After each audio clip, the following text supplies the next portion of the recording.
जय सिया राम। जब तक धरती तब तक भरथरी। किंवदंतियों के अनुसार प्राचीन नगरी उज्जैनी के महाराजा भरथरी ने सांसारिक मोह माया से विरक्त होकर अपने राजपाट का त्याग कर दिया और उसे अपने अनुज विक्रमादित्य को सौंप दिया।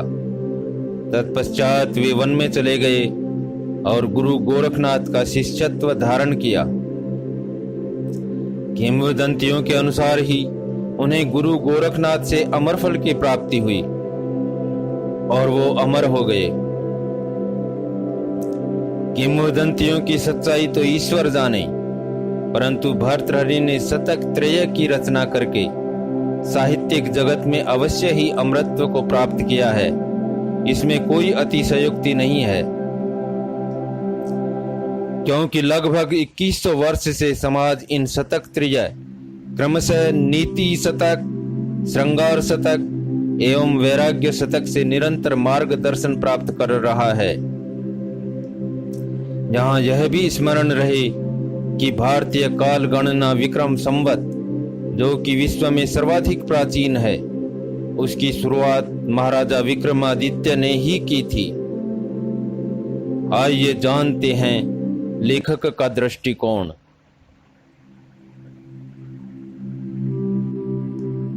आदर्श की ओर अग्रसर यथार्थवादी भर्तृहरि।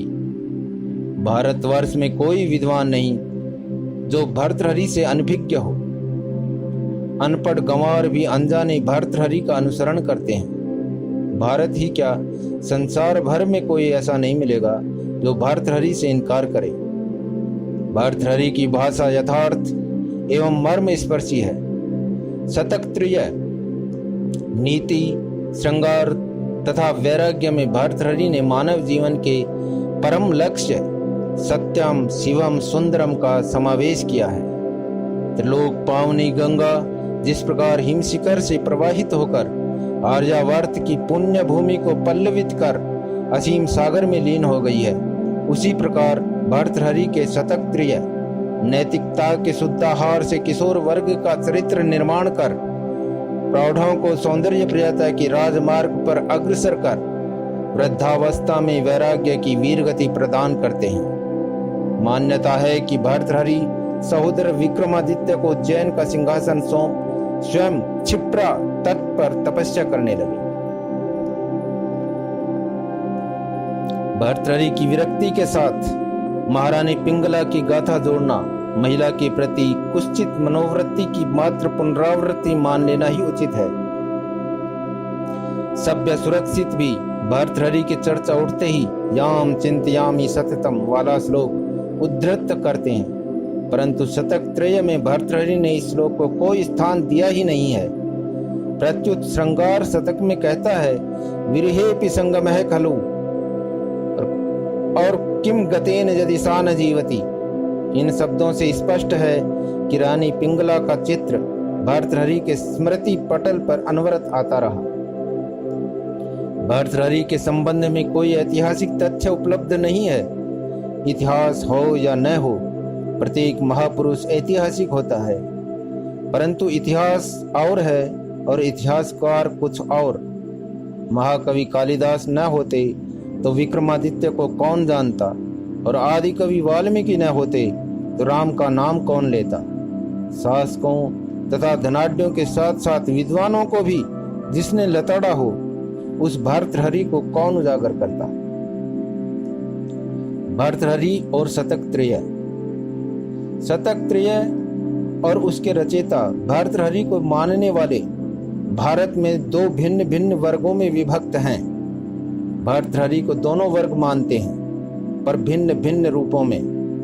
एक वर्ग है नाथ संप्रदाय, जिसके अनुयायी मच्छेंद्र नाथ, गोरखनाथ, गोपीचंद के साथ भर्तृहरि का गुणगान करते हैं। भजनावली और लोकगीतों में उनके चमत्कारों की चर्चा करते हैं, पर भर्तृहरि के अमर काव्य शतक त्रय का उनसे कोई संबंध नहीं है। इसके विपरीत विद्वान मंडली शतक त्रय को जानती है, परंतु भर्तृहरि के जीवन दर्शन से उसे कोई मतलब नहीं। परस्पर असंबंध आर्योक्तियों के समान शतक त्रय को वे एक मुक्त काव्य मात्र मानते हैं। विद्वान प्राय भर्तृहरि की वाणी की प्रखरता से अधिक प्रभावित हैं और विचारधारा से अछूते रह गए हैं, और दूसरी ओर नावक्थपंथी भर्तृहरि की वक्तृता से दूर हो चले हैं। वाचाल विद्वान भर्तृहरि के शब्दों को जपते हैं तोता मैना की तरह, और नाथ मूक बनकर भर्तृहरि को मूर्ति को पूजते हैं। वे नाम को जानते हैं और ये रूप को मानते हैं।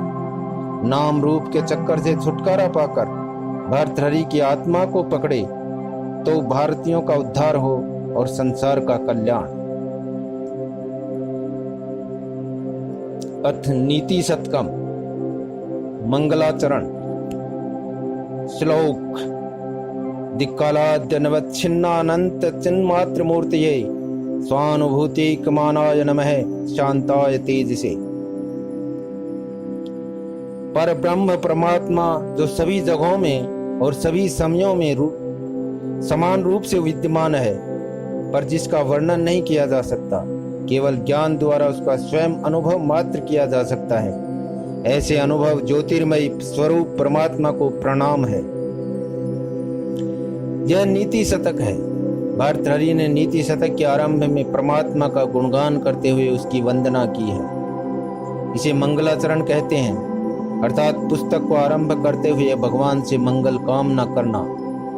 परमात्मा के रूप अनेक हैं, अनंत हैं, पर जिस रूप का वर्णन यहाँ किया गया है, हमें देखना है कि उस रूप का नीति शतक से क्या संबंध हो सकता है। परमात्मा दिशा और काल से परे हैं। अमुक जगह वह नहीं है, या अमुक समय नहीं था, या नहीं रहेगा, ऐसा कोई नहीं कह सकता। नीति अथवा नैतिकता की भी यही स्थिति है। संसार में कहीं भी हो, नैतिकता को सर्वोच्च स्थान प्राप्त है। नैतिकता की निंदा कोई नहीं कर सकता। जैसा देश वैसा भेष वाली कहावत देशाचार पर भले ही हो, पर नैतिकता पर लागू नहीं होती। इसी प्रकार इस पर काल अर्थात समय का प्रभाव भी नहीं पड़ता। नैतिकता का जो मापदंड कल था, आज भी वही है और आगे भी वही रहेगा। काल का भी काल यमराज होता है, पर नीति अर्थात नैतिकता को कोई नहीं मेट सकता। जमाने बदले हैं, युग परिवर्तन हुए हैं, और उनके साथ आचार विचार भी बदले हैं, पर नैतिकता का मान समान रूप में बना हुआ है। वह आधार कौन है जिसके कारण परिवर्तन का प्रभाव नैतिकता पर नहीं पड़ता?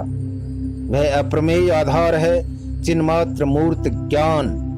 नैतिकता का पतन होता है अज्ञान से। अज्ञान है अंधकार और अज्ञानी अंधा। अंधा जो सामने पड़े उसी को पकड़ लेता है। कोई धन पर मुग्ध होता है और जैसे तैसे कोटि कोटि जोड़ता जाता है। कोई येन केन प्रकार सत्ता को हथियाता है। कोई भोग विलास में डूबा जाता है, पर किसी को शांति नहीं मिलती। सभी अंधकूप में गहरे धंसते जाते हैं। अंधकार का प्रतिकार है प्रकाश, तेज।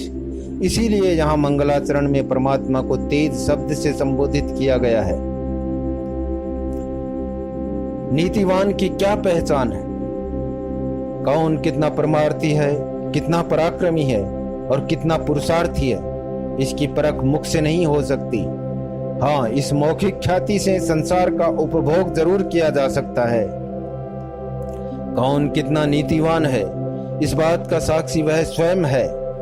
बाहर से देखने वालों के लिए भले ही कोई बहुत भला आदमी दिखाई दे, पर उस भले कहाने वाले के दिल में क्या क्या भरा है, उसे बाहर का भोला समाज क्या जाने। इसके विपरीत जो दिल का भला है, उसे इस बात की चिंता ही नहीं होती कि दूसरे क्या कहते हैं। उसके मन को शांति मिलती है, यही उसके लिए बहुत है। ऐसे शांत व्यक्ति के चारों ओर तेज पुंज सा पैदा हो जाना स्वाभाविक है। शांताय तेज से लोगों की आंखें उस तेज पुंज को देख सकें या न देख सकें, ऐसे पुरुष के प्रति लोग बरबस आकृष्ट हो ही जाते हैं। इस प्रकार भर्तृहरि ने नीति शतक के मंगलाचरण में परमात्मा को प्रणाम करते हुए मानव जीवन में नैतिकता के स्थान को निर्धारित किया है। दूसरे शब्दों में, नैतिकता का पावन परमात्मा की पूजा है और नीतिवान मानव के रूप में मूर्तिमान भगवान। कोई परमात्मा को माने या न माने, मंगल आचरण व्यष्टि तथा समष्टि दोनों के लिए मंगलकारी है। अज्ञा पद्धति। श्लोक 1। बौद्धारो मत्सरग्रस्ताः प्रभवे स्मय दूषिताः अबोधोपहताश्चान्ये जीर्ण मंगे सुभाषितम। जो जानकार और विद्वान लोग हैं वह आपस में एक दूसरे से डाह रखते हैं कि हमसे बड़ा ज्ञानी दूसरा कौन हो सकता है। जो धनी या अधिकारी हैं वो ये समझते हैं कि ये कौन है हमें उपदेश देने वाला।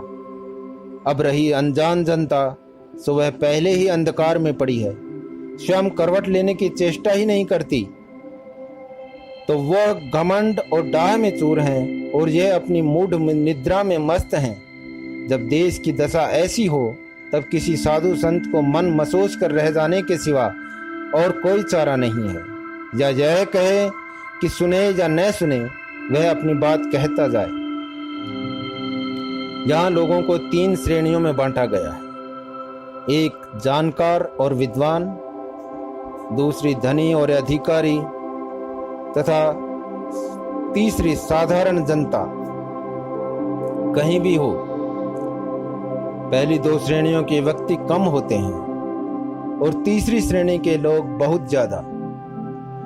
ये अंतिम श्रेणी के लोग बहुत तो होते हैं, लेकिन होते हैं लकीर के फकीर। न भले बुरे की जांच करते हैं और न सूझबूझ से काम ही लेते हैं। एक लीक पर चलते हैं।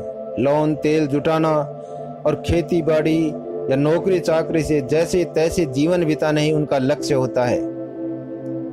इस खटराग से उन्हें छुट्टी ही नहीं मिलती कि दुनिया या आस पड़ोस की बातें सोचें। पशु पक्षी भी दिन भर जहां तहां चुग लेते हैं और सांझ होते आते अपने अपने डरगों में छिप जाते हैं। साधारण जन भी यही करते हैं, अर्थात वे पशुवत जीवन बिताते हैं। शिक्षित हों अथवा अशिक्षित, सबकी अपनी अपनी लीक है। डर्रे से इधर उधर नहीं होते। इस जड़ जीवन से उन्हें बचाने वाला कौन है? ऊपर के जानकार तथा अधिकारी वर्ग की जिम्मेदारी यही सामने आती है। इसीलिए समाज इन उच्च श्रेणी वालों का बोझ उठाता है और उनकी कर्तव्य भी निर्धारित करता है। जानकार और अधिकारी अपना अपना कर्तव्य क्यों नहीं निभाते? श्लोक में इसके कारण बताए गए हैं कि जानकारों के पेट में डाह भरा है और धनी अधिकारियों की छाती में घमंड। पर यह डाह और घमंड किसी और के प्रति नहीं होता, प्रायः इन्हीं दोनों के बीच एक दूसरे से होता है। कुछ हद तक दोनों का गिला ठीक भी हो सकता है, पर दोनों का रास्ता गलत है। न ये उनकी अफसरी ले सकता है और न वह उनकी विद्या या जानकारी को छीन सकता है। दोनों थोड़ा थोड़ा झुकें और सबका भला करें और अपना ताप कम करें, इसी में समाज का तथा स्वयं उनका भी भला है। परंतु परस्पर लाग डांट की और घमंड के मारे वे ऐसा नहीं कर पाते। ऐसी दशा जब हो जाती है तब समाज में एक और श्रेणी खड़ी हो जाती है, गुंडों और बदमाशों की। अपनी अपनी कमजोरी के कारण एक और अधिकारी इन गुंडों और बदमाशों पर हाथ नहीं डालते और दूसरी ओर समाज के मूढ़ उनकी पीठ ठोकते हैं। अबोध और लाचार जनता पर अत्याचार होता है। अब पंडित, पुजारी तथा उपदेशकों की 5 उंगलियां घी में हैं। कवि लोग कविता पाठ करते हैं, पंडित लोग कथा पुराण बाँचते हैं, पुजारी देवता को भेंट चढ़ाते हैं और कभी कभी तो कहीं देवता की ओर से बोलने भी लगते हैं। कदाचित इस चंडाल चौकड़ी की टोली में भगवान भी शामिल हो गया। कोई उपदेश न किसी के दिल से निकलता है और न किसी के गले में उतरता है। जीर्ण मंगे सुभाषितम। जैसे रुपया पैसा हजम होता है, उसी प्रकार ये उपदेश भी हवा हो जाता है। चारों ओर हाहाकार मच जाता है। ऐसे ही अवसर पर अवतार, युग पुरुष या महात्मा का आगमन होता है। वे इन नामधारी जानकारों के चरण नहीं छूते, क्योंकि वे ज्ञानी नहीं बल्कि जानबूझकर आंख मूंदे ही रहते हैं। वे इन धनी अधिकारी वर्ग की शरण भी नहीं लेते, क्योंकि उन्हें अपने मान की चिंता नहीं सताती है। वो इस धूर्त मंडली की परवाह नहीं करते, क्योंकि ऐसे महापुरुष को अपने तन की फिक्र नहीं होती। वो इन आंख के अंधों और गांठ के पुरों से टक्कर लेते हैं, अपमान सहते हैं, कष्ट झेलते हैं और सीधे बेसुध जनता में घुस पड़ते हैं। उन्हें झंझोड़ कर जगाते हैं और डंके की चोट सच्ची बात सामने रख देते हैं। जीर्ण मंगे सुभाषितम वाली बेबसी के बोल भर्तृहरि ने ऐसे कर्मिठ ज्ञानी के प्रति प्रयोग नहीं किए हैं। फिर भी अंग में जीर्ण होने की बात का एक रूपांतर भी है। दिल, दिमाग और शरीर, इन तीनों का समन्वय ही तो मानव है। और मानव तरह तरह के हैं। किसी का दिमाग बड़ा है, यानी उसमें सूजन आ गई है और अपने विद्वान होने का अभिमान है। कोई धनवान है पर उसका दिल दरिद्र है। कोई अधिकारी है पर घमंड में चूर है। और ऐसे ही लोग समाज के कर्णधार बने रहते हैं। इसलिए ऐसे दिल दिमागों की आस छोड़ दो। बद दिमाग और बद दिल को अपवाद सब में होते हैं, अच्छों में भी और बुरों में भी। असली अंग को पकड़ लो, अर्थात समाज के शिखर पर चमकने वालों को छोड़ दो और समाज रूपी शरीर का सुधार करो। जनसामान्य को अबोध जो कहा गया है, उसका यह अर्थ नहीं कि उनके पास बुद्धि नाम की कोई चीज नहीं है। इसका मतलब केवल इतना ही लेना होगा कि जनसामान्य में उन विद्वानों, धनवानों और सत्ताधारियों के दिल दिमाग को परखने की शक्ति नहीं होती। बौद्धिक अथवा नैतिक परख का उनमें अभाव है, इसलिए वे उनसे डरते या उनके प्रति आदर दिखाते हैं। ऐसी जनता को उस अंधकार से निकालने के लिए भी तो उन्हें बताना चाहिए। भली बात, सुभाषितम। भाषण की बात आ ही गई है। आजकल सभी पार्टियों के नेता अलग अलग अपने अपने भाषण सुनाते हैं। उस बाजारू भाषण की बात यहाँ नहीं कही गई है। सुभाषितम यानी अच्छी बात, असली बात, नकली बात नहीं। अच्छी बात को जनसामान्य सुनते हैं, समझते हैं और आत्मसात कर लेते हैं। जीर्ण मंगे सुभाषितम का मतलब यही है। भर्तृहरि ने जो बात कही है वह जन जन के मन में बैठ जाएगी। भर्तृहरि की बात न बाजारू भाषण की तरह उड़ जाएगी और न भर्तृहरि स्वयं बेबस बनकर मन मसोचते रह जाते हैं। अगले श्लोक इसके ज्वलंत प्रमाण है। श्लोक 2। अज्ञ है सुख माराध्य है, सुखतर माराध्यते विशेषज्ञ है। ज्ञान लव दुर्विदग्धम ब्रह्मापि नरम न रंजयति। जो लोग एकदम अनजान होते हैं, उन्हें समझा बुझा कर रास्ते पर ले आना आसान है, और जो अच्छे ज्ञाता हों उन्हें मना लेना और भी आसान है। परंतु जो लोग जानते मानते कुछ नहीं पर समझते हैं अपने को सबसे बड़े जानकार और घमंड में चूर रहते हैं, ऐसे मूर्खों को चतुर्मुख ब्रह्मा भी प्रसन्न नहीं कर सकता। कोई मानव चाहे महापुरुष ही क्यों न हो, इन्हें क्या सुधार सकेगा। पिछले श्लोक में जो कुछ कहा गया उस ओर ध्यान देकर और जो कुछ इस श्लोक में कहा गया है उससे संबंध जोड़कर देखें तो मतलब साफ समझ में आ जाएगा। पिछले श्लोक में लोगों को दो मोटी श्रेणियों में बांटा गया था। एक मत्सर दूषित और दूसरे अबोध जन। अज्ञ हुई अबोध जनता। विशेषज्ञ कौन? वे लोग जिन्हें समझाने की जरूरत ही नहीं, वे अपने आप समझते हैं या इशारा मात्र उनके लिए काफी है। ऐसे लोग होते भी बहुत कम हैं। अबोध जनता की तादाद भारी है और उन्हें समझाकर रास्ते पर लाना मुश्किल नहीं है।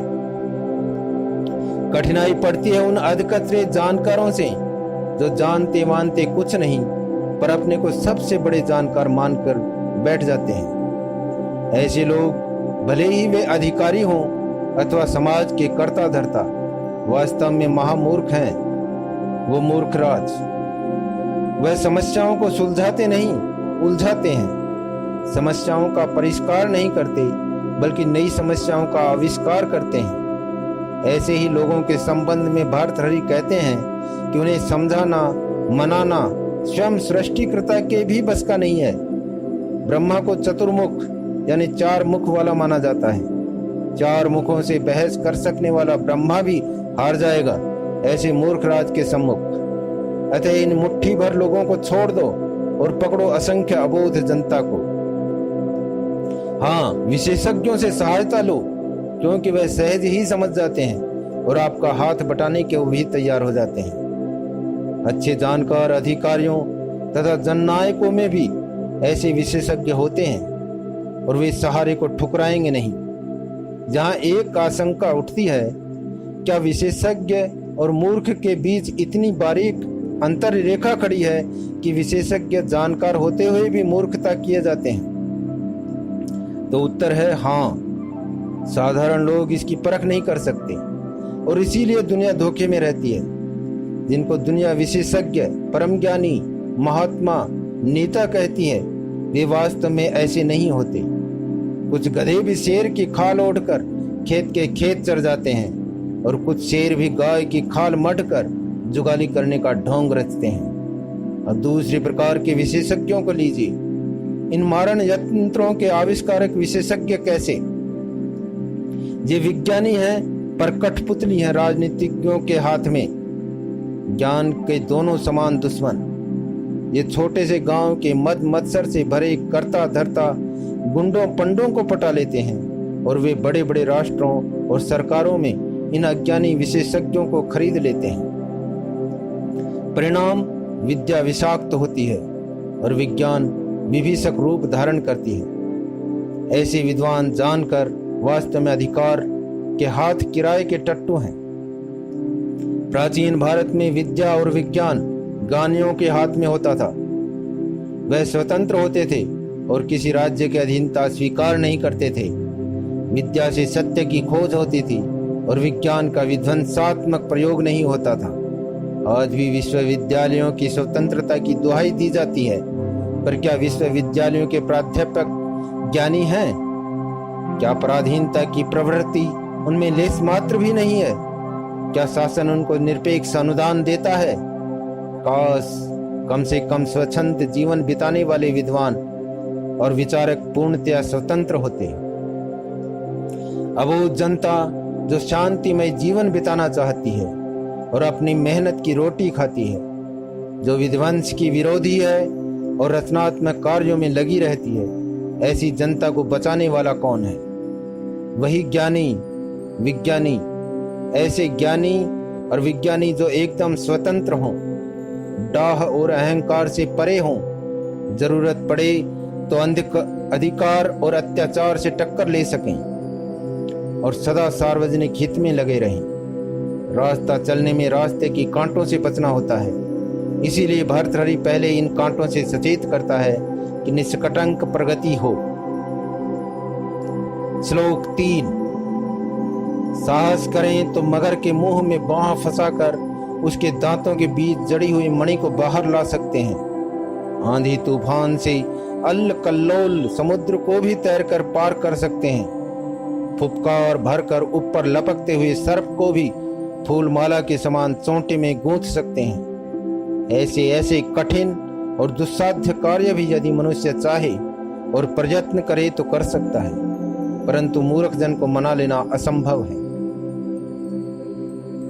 पिछले श्लोक में जता दिया गया था कि अधिकार संपन्न मूर्ख मनुष्य को मनाने की चेष्टा करना व्यर्थ है और कहा था कि स्वयं ब्रह्मा भी इन्हें राह पर नहीं ला सकता। साधारण मानव क्या करेगा? सृजनहार ब्रह्मा ही जहां असमर्थ हो, वहां अकिंचन मनुष्य कुछ नहीं कर सकता। ऐसी शंका मन में ना उठे। इस विचार से इस श्लोक में ये बात मन में बैठाने की चेष्टा की गई है कि मनुष्य कोई मामूली वस्तु नहीं है। वो यदि जी जान से जुट जाए, कठिनाइयों के सामने घुटने नहीं टेके, तो वह दुस्साध्य से दुस्साध्य कार्य भी साध सकता है। जैसे मगर के मुंह में हाथ देना, फुफकार भरते सर्प को गले का हार बना लेना और तूफानी समुद्र को तैर जाना इत्यादि। मगर के दांत मशहूर हैं, ज्यों ही घड़ियाल ने अपने जबड़े दबा दिए तो जो भी वस्तु या प्राणी दांतों के बीच भिंच जाए वो चकनाचूर हो जाए। फिर भी मनुष्य बुद्धि बल से काम लेकर मगर की दुम की मार से बचेगा। जबड़े फाड़ देगा, मुंह में डंडा खड़ा कर देगा, नथने छेद देगा, और अगर मगर के मुंह में मणि ही है तो अपनी बाह गले की गुद्दी तक घुसेड़ कर अपनी बारीक बारीक उंगलियों से उसकी मणि की उखाड़ लेगा। यही फुफकारते सर्प और भयंकर समुद्र के साथ हो सकती है। क्या हिंदुओं के देवी देवताओं में से एक वरुण ने मगुर को अपनी सवारी नहीं बना रखी है? क्या महादेव शिव नाग सांप को चोटी में लपेट कर नागभूषण नहीं कहते हैं? क्या बजरंगबली समुद्र को तैरते हुए जबड़े फैलाकर आए हुई सुरसा को चकमा नहीं दे गए? पुराने की गाथाएं ही नहीं, ऐसी बातें सैकड़ों हमारी आंखों के सामने होती रहती हैं।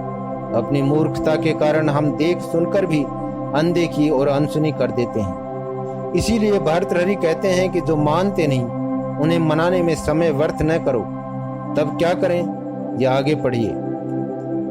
श्लोक 4। कोई ना कोई उपाय करके बालू से भी तेल निकाला जा सकता है।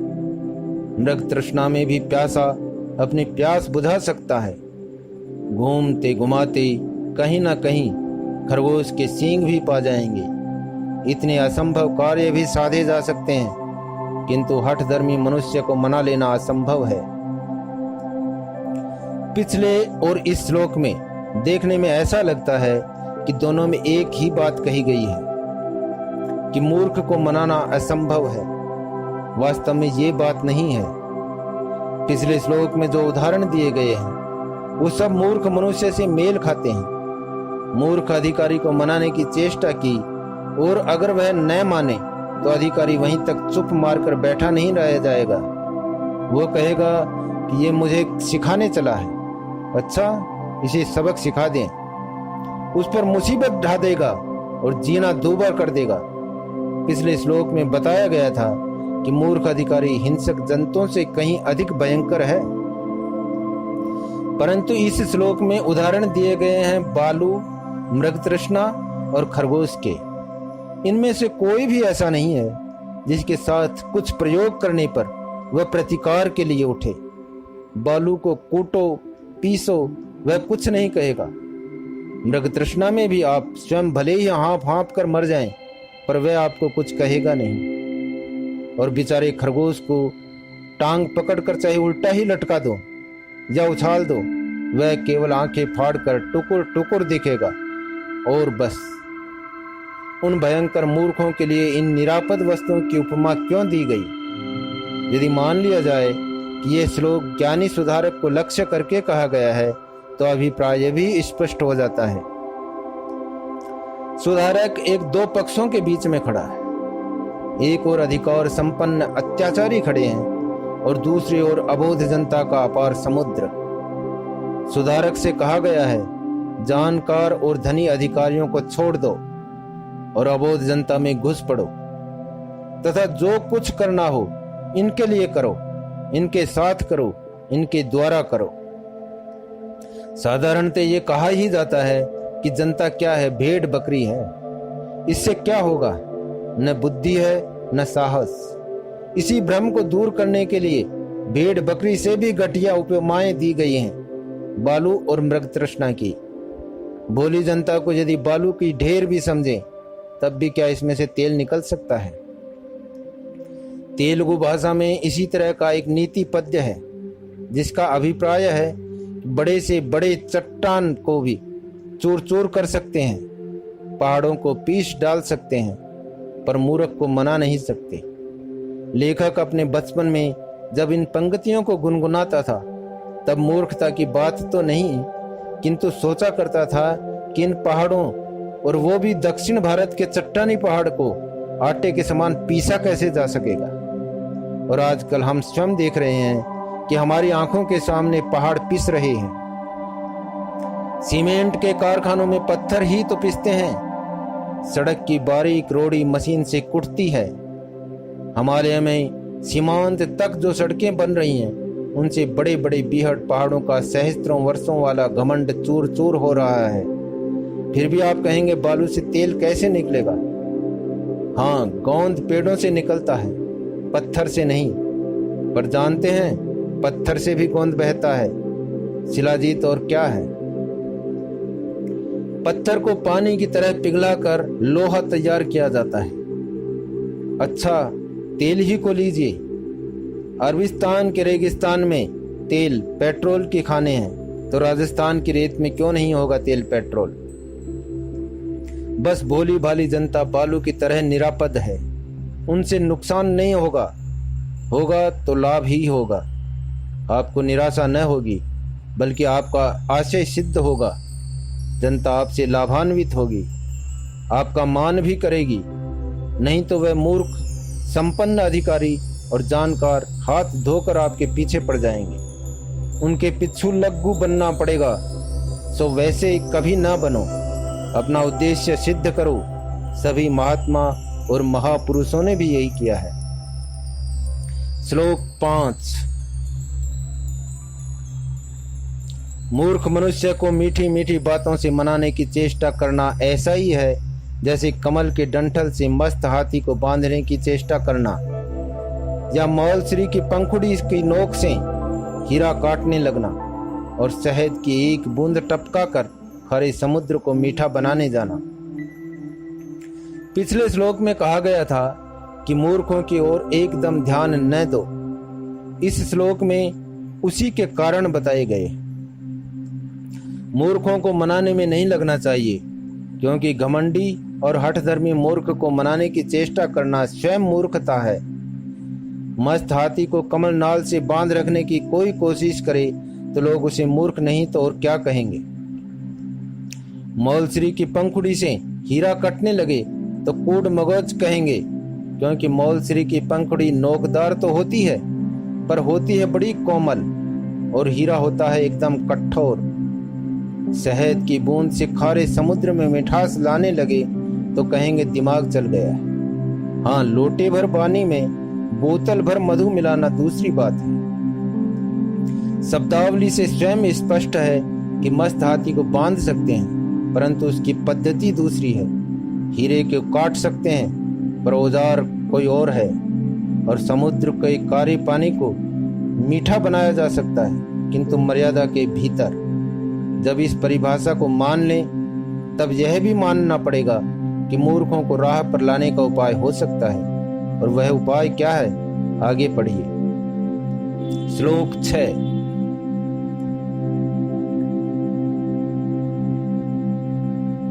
सृष्टिकर्ता ब्रह्मा ने जहां अबोध जनता को जन्म दिया, तहां उनके अज्ञानता को छिपाने के लिए उन्हें एक अच्छा साधन भी दिया है, जो सीधे उनके हाथ में है, साथ ही उनके लिए हितकारी भी है, और वह है मौन। विशेषकर विद्वानों के बीच चुप्पी मार कर बैठ जाना ही उन्हें शोभा देता है। इस श्लोक में विशेष कठिनाई पड़ रही है, कारण सभी प्राचीन और अर्वाचीन विद्वान व्याख्याकारों ने इस श्लोक के शब्द अज्ञ के अर्थ मूर्ख किए हैं। हालांकि कुछ ही पहले चौथे श्लोक में अज्ञ शब्द स्पष्ट रूप में अबोध के लिए आया है। इस श्लोक में अज्ञता को उसी अज्ञ से मान लेना अधिक अच्छा होगा। चौथे श्लोक अज्ञ है सुख माराध्य कहा है, अर्थात अज्ञ अथवा अबोध जन चुपचाप मान जाते हैं। सबका अनुभव भी यही है, वो कुछ जानते नहीं, उल्टे सीधे सवाल जवाब नहीं करते, जो कहें सो मान लेते हैं। ये मानी हुई बात है कि ज्ञानी पुरुष उन्हें अच्छी बात ही कहेगा और वह उनके दिलों में सीधे बैठ जाएगी। अबोध जनता का यह मौन उनके लिए हितकर भी है, सिद्ध होता है। इस प्रकार सुधारक के अनुचरों की संख्या बढ़ती जाती है। जब यह स्थिति उत्पन्न हो जाती है, तब कहीं श्लोक के उत्तरार्ध की बात आती है। अधिकारी और समूह के मूढ़ जब देखते हैं कि जनता हाथ से निकली जा रही है और जिस व्यक्ति को हमने दुत्कारा था उसी का साथ दे रही है, तब वे सोचते हैं कि कहीं अवसर चूक न जाए, इसलिए सबके साथ वे भी आकर बैठ जाते हैं। अब तक जो अपने को बड़ा जानकार समझते थे, या अपने पंडिताई के घमंड में चूर थे, उनकी आंखें खुलने लगती हैं। उस सर्वज्ञ महापुरुष के सामने अपनी अधकचरी पंडिताई की पोल खुल जाएगी, इस डर से वो चुप्पी साध लेते हैं। इसी प्रकार अधिकारी भी खूब समझ जाते हैं कि जो ही कुछ बोले त्यों ही सबके सामने रही सही इज्जत भी खाक में मिल जाएगी। इस प्रकार वह मौन उस समय उनके लिए अलंकार बन जाता है। यदि इस प्रकार अर्थ न किया जाए तो वह विद्वान मूर्ख और वह घमंडी अधिकारी प्रथम श्लोक के बोधारय तथा प्रभु इस ज्ञानी सुधारक की बात सुनने ही क्यों आएंगे? या ये ज्ञानी सीधी सादी जनता को छोड़कर विद्वान मंडली जुटाता कहाँ फिरेगा? जोगी की घर में कदर न होगी तो वह किसी और जगह अपनी कुटिया रमाएगा और उसी अबोध जनता से अपना नाता जोड़ेगा। तब कहीं ये बड़े कहाने वाले भी हाथ जोड़कर आ बैठते हैं। विद्वत परिषद प्राचीन भारत की एक संस्था थी जिसमें विशेष विषय चर्चा पर लिए जाते थे। सभी गणमान्य विद्वान इकट्ठे होते थे, स्वतंत्रता पूर्वक विचार विनिमय होता, सर्वसम्मति से एक निष्कर्ष पर पहुंच जाते थे। तब यह प्रश्न नहीं रह जाता था कि किसने समर्थन में कहा और किसने विरोध में। बहुमत अल्पमत का तो प्रश्न ही नहीं होता था। अंत में न्यायोचित बात पर सब एक मत हो जाते थे। सर्वविदाम समाजे इसी विद्वान मंडली को सूचित करता है। श्लोक 7। एक समय था जब मैं थोड़ा बहुत जो जानता था उसी पर अपने को बड़ा ज्ञानी मानकर मस्त हाथी की तरह घमंड में अंधा बनकर किसी को कुछ नहीं समझता था और मनमानी बोलता चालता था। किंतु जब मैं बुद्धिमान विद्वत जनों की संगत में बैठने उठने लगा तब कहीं पता चला कि मैं तो कुछ भी नहीं जानता, निरा मूर्ख हूँ। और तब कहीं चेत हुआ कि पहले मुझे बुद्धि नहीं बुखार था। घमंड के जाते रहने से अब ऐसा लगता है मानो तन से बुखार उतर गया और मन चंगा हो गया। अबोध और मूर्ख जनों की चर्चा करते हुए बीच में ये अपनी बात क्यों कह गए भर्तृहरि? समझाने की ये पद्धति तो अच्छी है, जहां एक ही व्यक्ति की दो दशाएं दर्शाई गई है, एक ज्ञान प्राप्ति से पहले और दूसरी ज्ञान प्राप्ति के बाद। पहले घमंडी था, बाद में विनम्र है। क्या सभी ज्ञानियों के इन दोनों अवस्थाओं से गुजरना पड़ता है? कोई ज्ञानी ही अपना अनुभव बता सकता है, फिर ज्ञानी भी अपना ही तो अनुभव बताएगा। दूसरे पर क्या बीती वह कैसे जान सकता है? ज्ञानी सर्वज्ञ हो, सब कुछ जानता भी हो, तो भी ऐसी मूर्खता कैसे करेगा? इसीलिए भर्तृहरि ने यहाँ अपना निजी अनुभव बताया है। हो सकता है वह भी पहले घमंड में चूर रहा हो।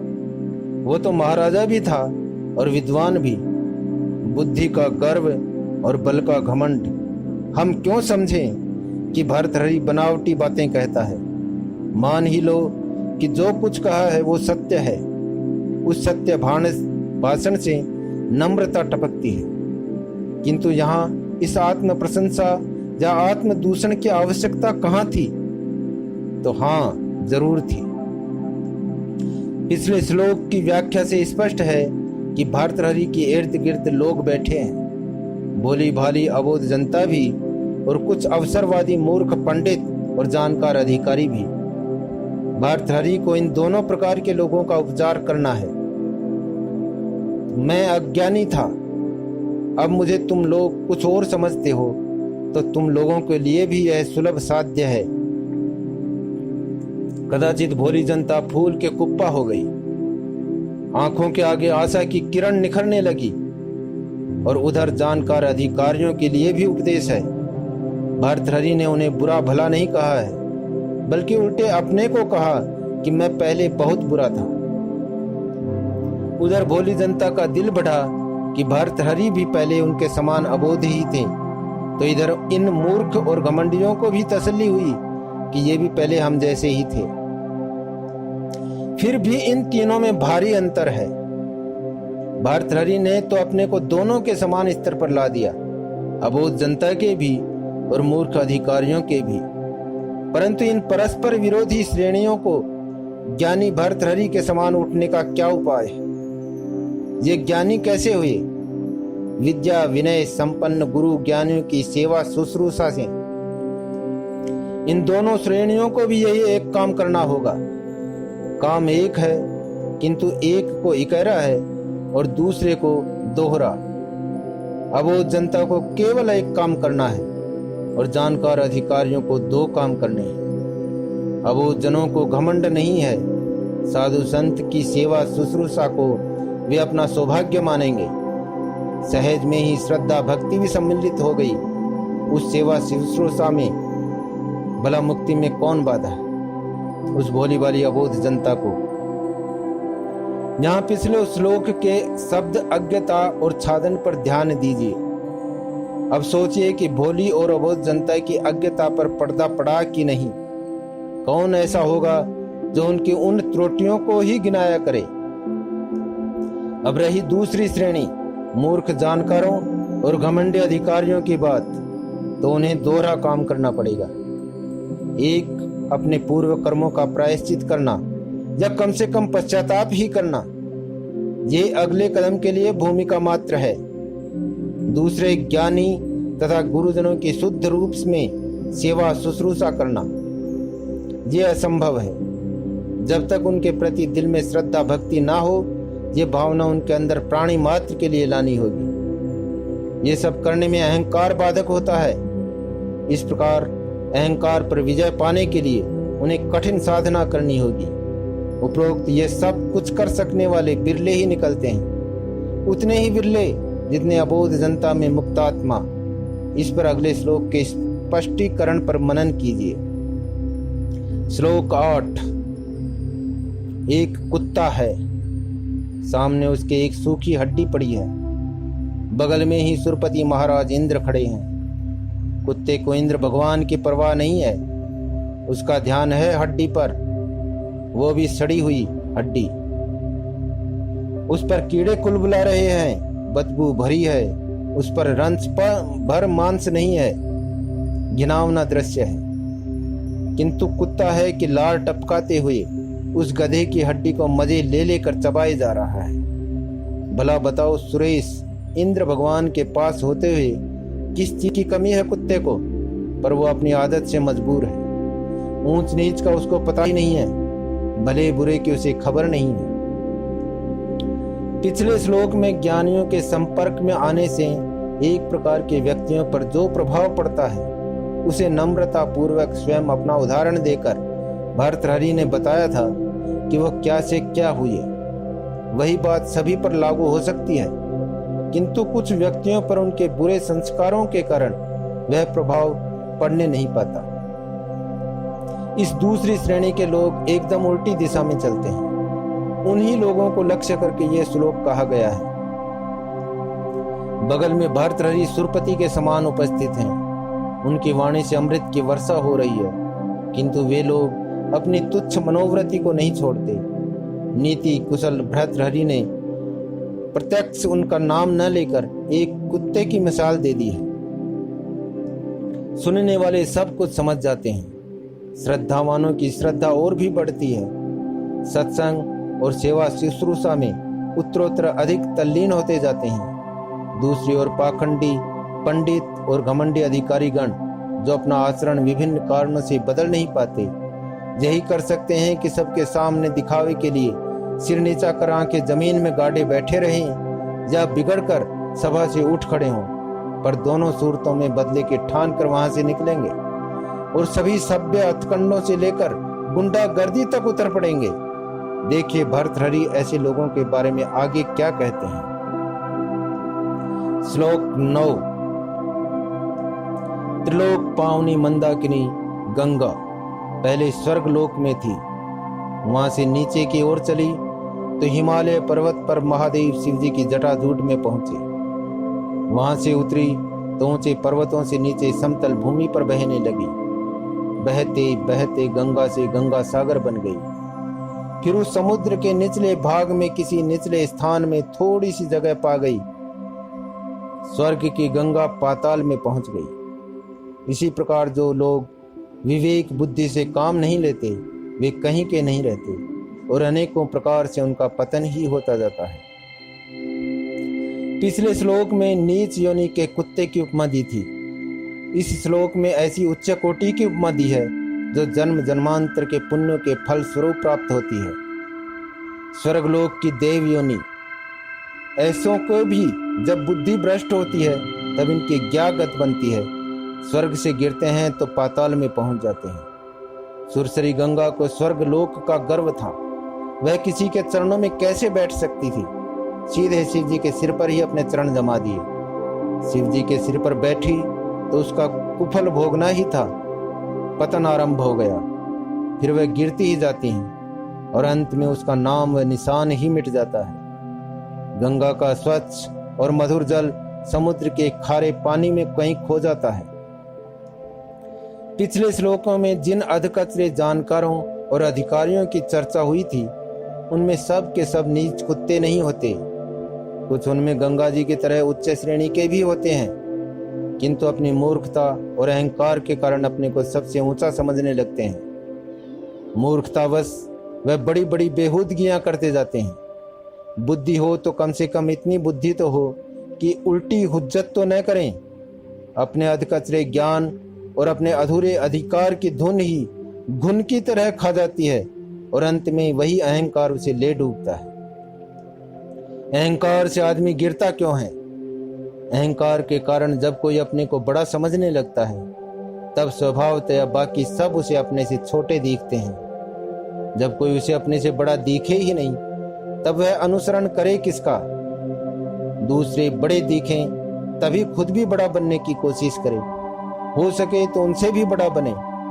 मान लो कि वही बड़ा है, कम से कम जिस स्थान पर वह है उसके हिसाब से, परंतु अपने को बड़ा जताना दूसरी बात है। खुद उसकी हरकतों से लोग उसे नीच और नीचा समझने लगते हैं। अपनी धाक को बनाए रखने के लिए वह और भी नीचता करने लगता है। अपनों का अपमान करता है, श्रद्धालुओं की ताड़ना करता है और इसी प्रकार क्रिया प्रतिक्रिया से उसका पतन होता जाता है। कहीं पनपने नहीं पाता।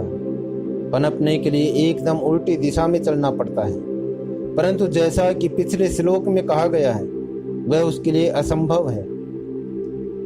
इसके विपरीत बुद्धिमान ज्ञानी बढ़ते जाते हैं। बुद्धिमान कुछ करने से पहले आगे पीछे नफा नुकसान सोच लेता है और ऐसा कदम उठाता है कि लाभ नहीं तो नहीं हो पर हानि ना हो।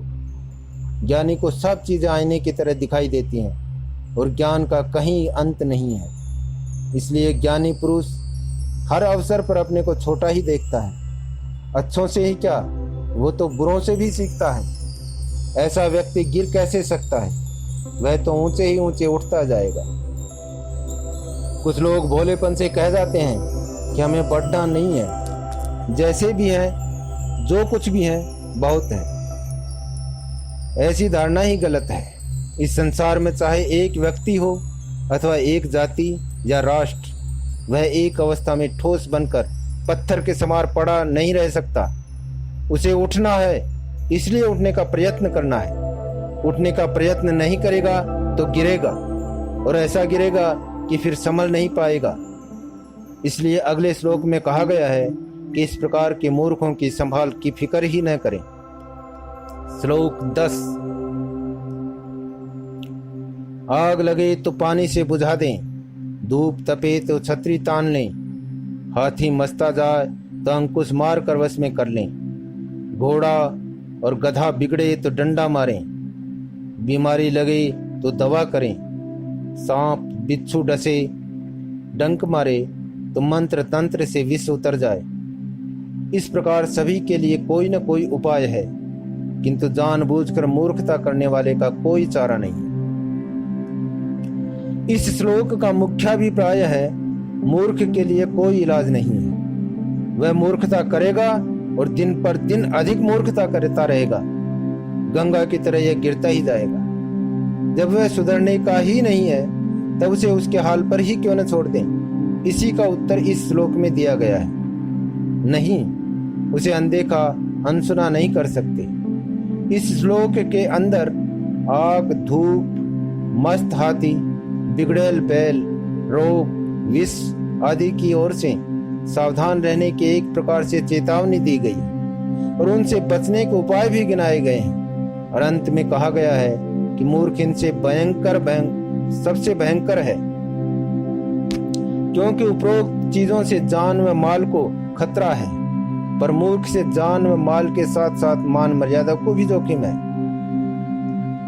ऊपर की बातों में से सिवा एक रोग के उपरोक्त धूप, आग आदि सभी वस्तुओं से मनुष्य के बहुत से काम भी चलते हैं और वे जीवन और समाज के लिए आवश्यकीय हैं। इसीलिए उनकी प्रचंडता तथा उद्दंडता से हो सके तो बचते हुए और ना हो सके तो सहते हुए लोग उनसे पूरा लाभ उठाते रहते हैं। परंतु मूर्ख से नुकसान ही नुकसान है। मूर्खता महारोग है और मूर्ख महान रोगी। इस रोग की कोई दवा नहीं। महारोग से पीड़ित व्यक्ति बच सकता है, पर मूर्ख ले मरता है। रोगी बच जाता है क्योंकि औषधि का सेवन करता है। मूर्ख भी रोगी है, पर ऐसा रोगी जो दवा से दुश्मनी करता है और डंडा लेकर वैद्य का पीछा करता है। मूर्ख रोगी भी बचे यदि वह अपनी गलती को माने, मगर मूर्ख अपनी गलती को गलती नहीं मानता, उल्टा उसे ठीक समझता है। इस प्रकार मूर्ख अपनी मौत को आप बुलाता है, पर अपनी मौत से पहले कईयों को वह मौत के घाट उतार देता है। उज्जड हिंसात्मक रूप से और खुल्लम खुल्ला सामने आता है और सीधे अपनी सजा को पा जाता है। परंतु सभ्य मूर्ख अहिंसात्मक रूप से टट्टी की आड़ में शिकार खेलता है और अपनी मृत्यु की डोर को ढील देता जाता है, पर अपने ही गले आप फंदा डालकर दोनों मरेंगे। आप इन दोनों का कुछ बना बिगाड़ नहीं सकते। इन मूर्खों को नग्न नृत्य करने दो। चोगाधारी सुसभ्य मूर्खों को भी खुले बंधन छोड़ दो। आप स्वयं जहां तक बन पड़े सावधान रहना और अपनी औकात भर जनसाधारण को सावधान करना मात्र हमारा काम है। दुर्जनों दूर वर्जित, दुर्जनों से दूर से ही रहो। दुर्जन को दूर से नमस्कार, यह अहिंसात्मक प्रतिकार है। इस श्लोक से मूर्ख पद्धति का दशक समाप्त होता है। नीति का पहला पाठ मूर्खता से आरंभ है। यह क्या नीति है भर्तृहरि की? पहले बाधाओं से बचें, तब कहीं बढ़ सके तो आगे कोई भूले भटकों को सीधी राह पर डाल देना अच्छा है, पर उस राह में पड़ने वाले गड्ढे गर्तों से सावधान करना और भी जरूरी है। तभी बाधाओं से बचते हुए मंजिल पर पहुंच पाना संभव होगा। प्रथम दशक का सारांश। मंगलाचरण नैतिकता सार्वकालिक तथा सार्वभौमिक है। श्लोक 1, बड़े और भलों में भी बुराई होती है। श्लोक 2, अधकचरे अधिकारी को कोई प्रसन्न नहीं कर सकता। श्लोक 3, हठधर्मी को मनाना असंभव है। श्लोक 4, हठधर्मी को साधना असाध्य है। श्लोक 5, मूर्ख को मनाने की चेष्टा व्यर्थ है। श्लोक 6, मूर्ख मौन से भी मान बढ़ा लेता है। श्लोक 7, अहंकार महारोग है। श्लोक 8, नीच को नीचता ही जचती है। श्लोक 9, उच्च जन भी नीचता को प्राप्त होते हैं। और श्लोक 10,